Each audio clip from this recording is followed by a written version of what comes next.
Welcome to easy coaching class. International yoga day हर साल 21 जून को मनाया जाता है। इंटरनेशनल योगा डे 11 दिसंबर 2014 को संयुक्त राष्ट्र महासभा ने 21 जून को अंतर्राष्ट्रीय योग दिवस या विश्व योग दिवस के रूप में मनाया जाने की घोषणा की। इसके बाद 2015 से अंतर्राष्ट्रीय योग दिवस दुनिया भर में मनाया जाता है। 21 जून को ही क्यों मनाया जाता है योग दिवस? 21 जून वर्ष का सबसे बड़ा दिन माना जाता है।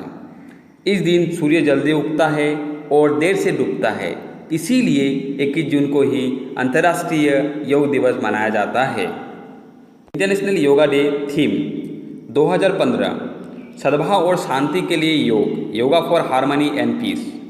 2016 युवाओं को कनेक्ट करें, कनेक्ट द यूथ। 2017 स्वास्थ्य के लिए योग, योगा फॉर हेल्थ। 2018 शांति के लिए योग, योगा फॉर पीस। 2019 पर्यावरण के लिए योग, योगा फॉर क्लाइमेट एक्शन।